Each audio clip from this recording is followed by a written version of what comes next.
네, 우리 하나님 말씀 이제 같이 보겠는데요. 이제 어제 말씀 이어서 우리 구약 성경 에스더서 말씀을 이제 묵상하고 같이 나누게 되는데, 오늘은 이제 두 번째 에스더 1장 10절에서 22절까지의 말씀을 우리 읽고 우리 은혜를 나누도록 하겠습니다. 에스더 1장 10절을 제가 읽고요, 22절까지 우리 한 절씩 교독하도록 하겠습니다.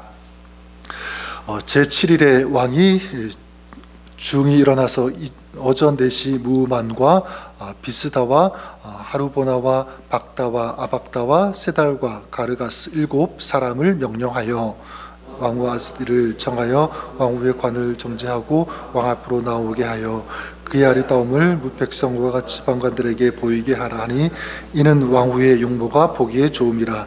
그러나 왕후 와스디는 네시가 전하는 왕명을 따르기를 싫어하니 왕이 진노하여 마음속이 불붙는 듯 하더라.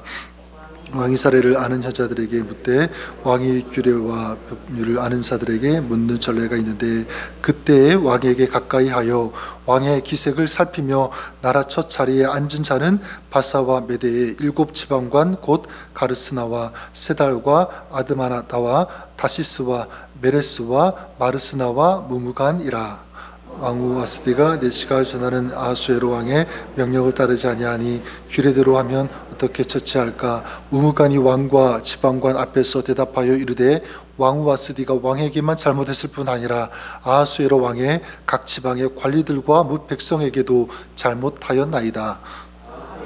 왕이 왕후 와스디를 정하여도 오지 않았다는 왕후의 행위의 소문이 모든 여인들에게 전파되면 그들도 그들의 남편을 멸시할 것인즉, 오늘이라도 바사와 메데베키 부인들이 왕후의 행위를 듣고 왕의 모든 지방관들에게 그렇게 말하리니 멸시와 분노가 많이 일어나리이다. 왕이 만일 좋게 여기실진데 와스디가 다시는 왕 앞에 오지 못하게 하는 조서를 내리되, 바사와 메데의 법률에 기록하여 번개미 없게 하고 그 왕후의 자리를 그보다 나은 사람에게 주소서. 왕의 조서가 이 광대한 전국에 반포되면 귀천을 막론하고 모든 여인들이 그들의 남편을 존경하리이다 하니라. 왕과 지방관들이 그 말을 옳게 여긴지라 왕이 무무간의 말대로 행하여. 22절 같이 읽겠습니다. 각 지방 각 백성의 문자와 언어로 모든 지방의 조서를 내려 이르기를 남편이 자기의 집을 주관하게 하고 자기 민족의 언어로 말하게 하라 하였더라. 아멘. 하나님의 말씀입니다. 어제부터 우리 에스더서 말씀을 이제 같이 나누게 되었는데요. 어제 그 에스더서 1장 1절부터 9절까지 여러분 기억하시죠? 어떤 내용이었습니까? 다른 내용 없었고요. 이 페르시아의 이 아수에로 왕이 잔치를 벌였다라고 하는 그 이야기가 전부였습니다. 그러니까 180일 동안 전국의 그 지방관들을 다 소집해 가지고 잔치를 배설해 주고, 또 그것으로 끝나는 것이 아니라 또 끝나자마자 7일 동안 수산 궁전에서 어마어마한 커다란 이 잔치를 베푸는 것이 어제 그 1장 1절에서 9절까지의 내용이었습니다. 어제 나누었던 것처럼 저는 개인적으로 이 에스더서가 잔치로 시작하는 그 이야기, 그 이유가 있다라고 저는 생각합니다. 그리고 어제도 말씀드렸죠. 저는 우리에게 소중한 메시지가 이것이 된다고 생각합니다. 그게 뭐냐면 사람의 잔치, 인간적인 그런 잔치를 추구하는 인생이 아니라 어떤 인생이죠? 참된 잔치, 영원한, 그리고 정말 하나님의 개입하심과 그 하나님의 그 은혜가 있고 하나님을 노래하는 이런 참된 즐거움, 이 참된 기쁨이 있는 그런 잔치가 있는 인생이 되었으면 좋겠다. 전 여러분들이 그럴 수 있기를 우리 주님의 이름으로 간절히 축원합니다. 아수레노는 그냥 먹고, 그렇죠? 마시고 즐기고, 그리고 어떻게 합니까? 자기의 그 힘을 과시하기 위한 그런 목적의 잔치였습니다. 저는 그런 잔치가 아니라, 어떻게 보면 이 잔치는 즐거움, 웃음, 이런 잔치로 시작했지만 나중에는 페르시아가 멸망하게 되지 않습니까? 눈물로 끝나는 그런 잔치가 되고 말 것입니다. 역사가 그것을 증명합니다. 하지만 하나님을 노래하고 하나님을 기뻐하고 이 신앙 안에서, 믿음 안에서 우리 하나님 주시는 이 즐거움과 이 기쁨은요, 끝나는 것이 아니라 지금도 우리가 누릴 수 있고 앞으로 영원히 누릴 수 있는 그런 축복이 되는 줄 믿습니다. 자, 이런 영원한 잔치가 있는 그런 인생, 이것이 오늘 저와 여러분 우리의 삶이 될 수 있기를, 또 우리 인생이 그렇게 될 수 있기를 우리 주님의 이름으로 간절히 축복합니다. 그래서 오늘 읽은 10절부터 22절까지의 이 말씀 보면 이제 어제 말씀에 이어서 이 아하수에라 왕이 잔치를 벌이고 술에 취하게 되죠. 그리고 그런 다음에 예정하지 않았던 그런 일을 한 가지 벌이게 되는데, 그 일이 무엇이냐면 11절에 이렇게 말씀하고 있습니다. 왕후 와스들을 청하여 왕후의 관을 정제하고 왕 앞으로 나오게 하여 그의 아리따움을 뭇 백성과 지방관들에게 보이게 하라 하니 이는 왕후의 용모가 보기에 좋음이라. 지금 이 잔치를 벌이는 이 자리에 누구를 오라고 한 것입니까? 자기의 아내 왕후를 데리고 와라, 이렇게 명령을 내리게 됩니다. 근데 이유가 뭐냐면 이거예요. 왕후의 아름다움을 사람들에게 보여주기 위해서. 어쩌면 이건 순수한 마음이 아니죠. 어떤 의도가 있는 것입니까? 잔치를 배설하는 그 목적, 어제도 나누었던 것처럼 철저히 뭐예요? 자기를 자랑하기 위한, 과시하기 위한 이런 것들입니다. 내가 이런 사람이다 라는 것을 보여주기 위한 이런 목적으로 자기 왕후 아내를 데리고 오라고 하는 것입니다. 일종의 어떻게 보면 연출이에요. 그렇죠? 자, 여러분, 이런 아하수에라를 보면서 저는 무엇을 보게 되냐면 하나님 없는 사람의 모습을 보게 됩니다. 지금 이 잔치를 벌이는 것도 하나님이 전혀 개입하지 않은, 그리고 하나님과 상관이 없는 그런 잔치를 벌이고 있는 거죠. 어쩌면 그의 인생이 하나님과 상관이 없는 인생을 살고 있는 거예요. 그런 하나님과 상관이 없는 그런 인생의 모습은 어떻게 나타날 수 있는가? 저는 이 아하수에라의 모습을 보면서 한번 우리 자신, 나 자신을 점검해 보시고 생각해 볼 수 있는 기회가 되었으면 좋겠습니다. 어쩌면 우리도요, 하나님을 믿는다고 하면서도 만약 하나님과 멀어진, 하나님과 지금 상관없는 어쩌면 그런 삶을 살고 있다면 이런 증상들이 우리에게도 나타날 수 있다라고 하는 거예요. 어떤 특징이냐면 철저히 자기중심적입니다. 자기를 드러내려고 하죠. 지금 사람들을 위해서 잔치를 베풀어 주는 것처럼 보이지만 목적은 무엇입니까? 계속 보았던 것처럼 자기를 드러내려고, 그렇죠? 자기를 높이기 위해서. 그러니까 이 겉과 속이 완전히 다른 이런 모습들이 있을 수 있다.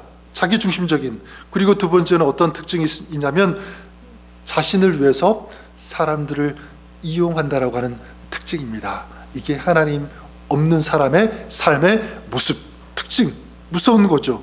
사람들을 이용하는 것. 지금 이 왕후를 데리고 오라는 것도 마찬가지 맥락입니다. 이 아하수에라는 사람들의 이 호기심을 충족시켜 주기 위해서 자기 아내를 이용하고 있다라고 볼 수가 있는 것입니다. 속된 말로 지금 우리가 잘 아는 것이 지금 자기 아내를 팔아먹고 있는 어떤 그런 모습이 있는 것입니다.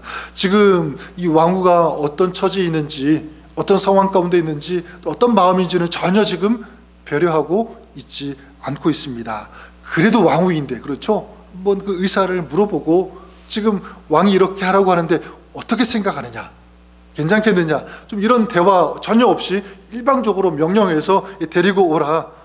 왕으로서의 품격과 인격과 이런 것은 전혀 생각지 않은 이런 모습들, 그러니까 자신을 위해서 사람을 철저하게 이용하는 이 모습이 지금 이 아하수에라 왕의 모습입니다. 그리고 또 하나님 없는 사람의 이 모습의 특징이 있다면 굉장히 즉흥적이다라고 말씀드릴 수 있을 것 같아요. 지금 아하수에라가 그렇죠. 지금 자기가 하고 싶은 대로 감정적으로 막 던지고 그냥 생각나는 대로 데리고 오라고, 하라고 그렇게 말하고 있는 것입니다. 그냥 말을 내뱉고 자기가 하고 싶은 것 그냥 밀어붙이는 이 모습, 이게 다 뭐냐면 굉장히 이기적이고 즉흥적인 그런 모습이라고 하는 사실입니다. 한번 그런 의미에서 이런 아하수에라를 보면서 나는 어떤가 한번 생각해 보시기를 바랍니다. 혹시 나는 나 중심적으로 살고 있는 것은 아닌가? 그리고 남을 배려한다고 생각하면, 그렇게 생각하면서도 다른 사람을 이용하고 있는 것은 아닌가? 이런 마음이 내 속에 자리 잡고 있는 것은 없는지, 그리고 굉장히 즉흥적으로 즉흥적으로 말하고 이 감정대로 내뱉고 내 마음대로 그냥 움직여지기를 바라는 이런 모습, 이게 철저히 인간적인 모습이죠. 그리고 들어가 보면 하나님과 상관이 없는, 그리고 더 깊이 들어가면 어쩌면 하나님을 믿지 않는 그 삶의 모습, 이것이 오늘 나의 모습 속에는 나타나고 있지는 않은지 우리가 한번 생각해 볼 수 있기를 바랍니다. 자, 이렇게 아하수에로 왕이 이 와스디를 불렀을 때 이 왕후가 어떻게 하냐면 12절에 이렇게 반응하죠. 뭐라고 하냐면, 그러나 왕후 와스디는 내시가 전하는 왕명을 따르기를 싫어하니 왕이 진노하여 마음속이 불붙는 듯 하더라. 와스디가 어떻게 합니까? 왕의 명령을 듣습니까? 안 듣습니까? 안 들었죠. 거부합니다. 자, 그러자 이 왕이 어떻게 되죠? 진노하죠. 이 진노가 불붙는 듯 하더라. 지금 말로 말하면 속이 부글부글 끓어가지고 뭐가 열린 거예요? 뚜껑이 열린 그런 상태. 지금 왕이 그런 상태입니다. 여러분, 지금 이 상황, 지금 왕이 잘못한 것입니까? 아니면 와스디가 잘못한 것입니까? 여자분들은 왕이 잘못하다고 할 것 같고요. 남자들은 그래도 이 왕후가 잘못된 것 아니냐 그렇게 생각할 수가 있는데, 아니에요. 제가 볼 때는 왕이 잘못했습니다. 인정해야 돼요. 왜냐하면 와스디 입장에서 본다면 왕이 지금 자기를 뭐로 삼은 거예요? 구경거리로 삼은 거잖아요. 그죠? 그렇게 전락시킨 것입니다. 굉장한 이 모욕감이 들었을 것 분명합니다. 그러니까 철저한 이건 100% 아하수에로 왕이 잘못했다라고 말씀드릴 수 있습니다. 어쨌든 이 와스디가 오기를 거부하자 왕이 진노하고요. 이제 왕이 이런 상황을 어떻게 수습할까? 자기 이제 신하들에게 이제 묻게 되죠. 어떻게 했으면 좋겠느냐? 이렇게 물어보니까 이 신하들이 어떻게 합니까? 왕에게 건의를 하는데 뭐라고 건의하냐면 와스디를 폐위시키자. 그리고 다른 왕후를 세우자라고 하는 이런 건의를 하게 됩니다. 근데 명분이 뭐냐면 17절에 이렇게 얘기하죠. 아하수에로 왕이 명령하여 왕후 와스디를 청하여도 오지 아니하였다 하는 왕후의 행위의 소문이 모든 여인들에게 전파되면 그들도 그들의 남편을 멸시할 것인즉, 왕후가 저렇게 거부했는데, 말 듣지 않았는데 내버려 두면 저 모습을 페르시아의 모든 여자들도 보고 닮을 것이다. 똑같이 행할 것이다. 그런 남편들의 위상이 뭐가 되겠느냐? 단박에 바로 잡아야 된다. 그래서 폐위시켜야 된다라고 하는 이런 얘기를 지금 왕에게 얘기하고 있습니다. 지금 여러분, 이 신하들도 마찬가지죠. 지금 어떤 모습입니까? 아하수에로와 비슷하죠. 자기 중심적이에요. 그리고 남성 중심적이다. 그러니까 어쩌면 이들도 하나님 없는 그런 삶의 모습일 수 있다고 하는 사실입니다. 하나님의 사람이라면 그러지 않아야죠. 여성이라고 할지라도, 힘없다고 할지라도 인격이 있으니까 존중해주고 대우해주고, 그리고 만약 그랬다면 하지 말라고 해도 자원해서 왔을 텐데 철저하게 이런 인격과 그의 생각과 어떤 그런 감정들은 무시하고 자기 편에서만 생각하는 이런 모습들이 지금 이 신하들의 모습 속에도 있다고 하는 사실입니다. 근데 이 신하들의 이 모습에서도 우리는 하나의 교훈을 저는 볼 수 있다고 생각합니다. 여러분, 신하가 지금 7명 또 여러 명이 등장하고 있는데 굉장히 많은 신하가 있었을 거예요. 근데 안타까운 것은 뭐냐면 이 신하들 중에 한 명도 아닙니다. 왕이 이건 잘못한 거예요. 빨리 사과하시든지 바로 잡으셔야 됩니다. 이렇게 해서는 안 됩니다. 이렇게 직설적으로 조언해주고 얘기해주는 사람이 있었습니까? 한 사람도 없었다라고 하는 사실입니다. 이게 안타까운 거예요. 그렇죠? 여러분, 저는 우리가 그럴 수 있기를 바랍니다. 우리도 살아가면서 사람들이 얘기하는 것, 그리고 사람들이 추구하는 것, 사람들이 상식적으로 생각하는 것, 자꾸 우리도 거기에 휩쓸릴 때가 있습니다. 이게 옳은 것 같아요. 사람들이 많이 그걸 추구하니까, 따라가니까, 좋아하니까 이게 옳은가 보다라고 생각하고, 그래서 우리의 마음과 우리의 생각, 어떤 이런 것들을 빼앗겨서 거기에 넘어가는 그런 경우가 있는데, 아니, 여러분, 우리가 세상을 바라보면서 저는 분별력이 있어야 된다고 생각합니다. 아닌 것은 아니다라고 과감하게 말할 수 있는 그런 사람. 근데 그것도 내 생각, 내 감정으로 말한다면 굉장히 위험하겠죠. 왜냐하면 내가 불완전하니까 내가 뭔가 좀 잘못된 것, 내 마음속에 자리 잡고 있을 수 있으니까. 근데 우리는 어떤 기준이 있습니까? 하나님의 말씀이 있잖아요. 그죠? 하나님의 말씀을 읽고 묵상하고 그 말씀이 나의 말씀이 되어서 그 말씀이 기준이 되어서 세상을 보는 거죠.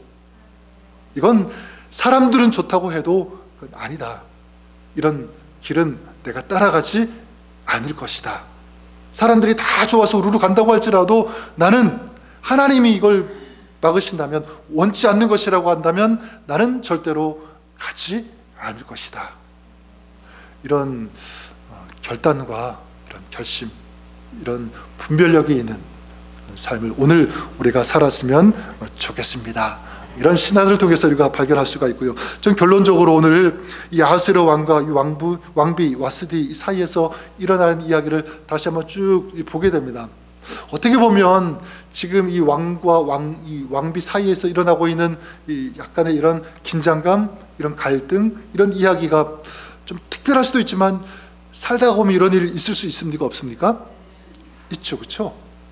그리고 이 당시 이 페르시아 이 수상궁에서는요, 이런 일들 굉장히 많이 일어날 수 있는 그런 이야기입니다. 어쩌면 굉장히 사소하고 평범해 보이는 그런 이야기라고 할 수 있습니다. 자, 그런데 우리가 에스더서를 이제 묵상하고 계속 나눌 텐데 우리가 분명히 알아야 할 전제가 있어요. 그건 뭐냐면 이 이야기 속에 누가 계시는가, 누가 지금 이 이야기를 이끌어가고 계시는가라고 하는 것입니다. 저는 그분이 우리 하나님이신 줄 믿습니다. 지금 이 평범한 이야기 속에 하나님이 계세요. 하나님이 이끌어 가십니다. 지금 신하들이 이 왕비를 폐위하라고 하죠. 이것도 마찬가지. 그들의 그 이야기 속에, 그들의 건의 속에 지금 누가 섭리하고 계시는가? 그 이야기를 누가 주도적으로 이끌고 가시는가? 하나님이시라고 믿습니다. 결국 사소한 평범하게 일어날 수 있는 그 일들을 통해서 나중에 누가 등장을 하게 되죠? 에스더가 등장을 하게 되잖아요. 에스더가 이제 왕비가 되는 그런 이야기가 이제 추후에 나오게 됩니다. 그래서 에스더가 이제 새로운 왕후가 되어지게 되고요. 에스더를 통해서 나중에 페르시아에 남아있던 이스라엘 백성들이 완전히 몰살당할 수 있는 그 위험 속에서 어떻게 됩니까? 에스더가 쓰임을 받게 되잖아요. 그러니까 지금 이 이야기는 그냥 저절로 그냥 우연히 그냥 벌어지는 그런 이야기가 아니라 들여다보면 하나님께서 보이지 않게 세밀하게 움직이고 계신다. 이 이야기를 붙잡고 가고 계신다는 사실을 우리는 알아야 합니다. 여러분, 에스더서에는 하나님의 이름이라고 하는 이 하나님의 이름이 한 번도 등장하지 않아요. 그래서 이것 때문에 어떤 사람들은 에스더서는 성경이 아니다 막 그렇게 간혹 주장하는 그런 학자들도 있는데 그렇지가 않습니다. 저는 에스더서가 더 감동이 되고 은혜가 되는 그 이유가 무엇이냐면 하나님께서 보이지 않게 역사하시기 때문에 그렇습니다. 그리고 보이지 않게 하나님의 백성들의 그 이야기 속에 관여하고 계시기 때문에. 그래서 에스더서 우리 겉으로 볼 때는 사람들에게 일어나는 이야기처럼 보이지만 그 속에는 무엇이 있습니까? 하나님의 섭리가 들어있다. 하나님의 인도하심, 하나님의 도우심이 들어가 있는 이야기, 바로 이것이 에스더서인 줄 믿습니다. 그리고 여러분, 이 에스더서에 나오는 그 사람들을 보아도 참 은혜가 돼요. 지금 페르시아에 남아있는 사람들, 어떤 사람들입니까? 하나님의 백성들, 이스라엘 사람들이죠. 어떻게 보면 지금 이 페르시아, 거기에서 오랫동안 살았으니까 거기 문화에 적응해서 살아가고 있는 그런 사람들일 수 있고, 또 지금 또 신앙적으로 본다면 예루살렘과 굉장히 거리가 먼 떨어져 있는 그곳에 살고 있는 사람들이기 때문에 이 사람들은요, 이 신앙에 어쩌면 변방에 있는 사람들이라고 할 수 있을 것입니다. 많은 사람들이 이미 예루살렘, 이스라엘로 돌아가고 남아있는 사람들이에요. 어떻게 보면 좀 소외된 그런 사람들, 그 사람들의 이 관심에서 멀어져 있는, 떨어져 있는 사람들이다라고 할 수 있을 것입니다. 자, 그런데 에스더서는 누구를 위해서, 누구를 향한, 또 누구를 위한 그런 이야기입니까? 하나님께서 지금 이 페르시아에 남아있는, 소외되어 있는 이 신앙의 변방에서 별로 관심, 이 주목을 받고 있지 않는 그런 사람들을 위해서 펼치시는 하나님의 이야기라고 하는 거예요.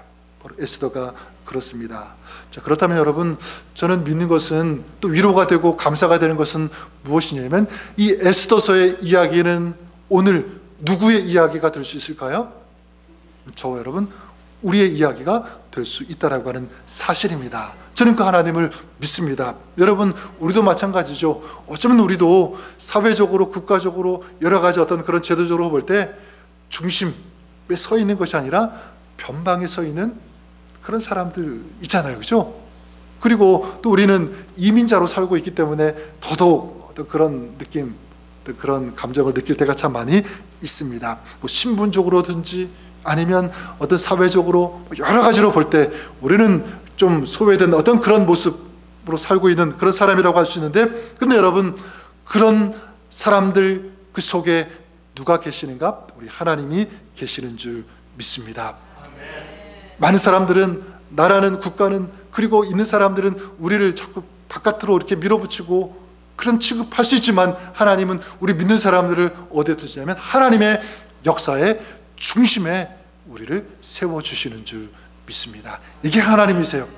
이게 하나님의 역사입니다. 그래서 하나님의 섭리, 하나님의 그 역사에서 우리 믿는 사람들은 어떤 누구도 소외될 수 없다. 하나님이 그 인생 가운데 지금도 함께 하신다.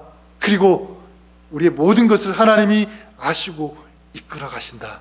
그리고 필요한 은혜와 그 도우심을 지금도 오늘도 공급하여 주신다. 누구에게요? 우리에게. 바로 그분이 우리 하나님이신 줄 믿습니다. 그래서 에스더를 통해서 저는 우리가 오늘 두 번째 시간이지만 앞으로 우리 계속 볼 때 우리 그런 하나님을 만났으면 좋겠어요. 에스더서에 직접적으로 등장하지는 않으시지만 보이지 않게 뒤에서 역사하시는 하나님, 우리를 도우시는 하나님, 우리가 일어날 수 있도록, 회복할 수 있도록, 힘낼 수 있도록, 또 마침내는 승리할 수 있도록 보이지 않게 세밀한 손으로 우리를 붙잡아 주시고 이끌어 가시는, 도우시는 그 하나님, 저는 우리가 에스더에서 묵상하면서 그런 하나님을 향한 신뢰와 믿음이 더 두터워지고요, 또 잘하게 되고요, 더 이 믿음이 커질 수 있기를 바랍니다. 그래서 오늘도 그런 하나님, 보이지 않게 오늘 나 한 사람 그 이름을 아시고 도우시고 이끌어 가시는, 내 모든 형편을 아시고 필요한 은혜와 그 도우심 공급해 주시는 하나님, 우리 그 하나님을 생각하면서 또 감사하면서 그 하나님을 신뢰하면서 그 주님과 동행하는 오늘 하루, 또 여러분의 평생의 삶이 우리 그렇게 될 수 있기를 우리 주님의 이름으로 간절히 축원합니다. 한번 기도하겠습니다. 하나님 아버지,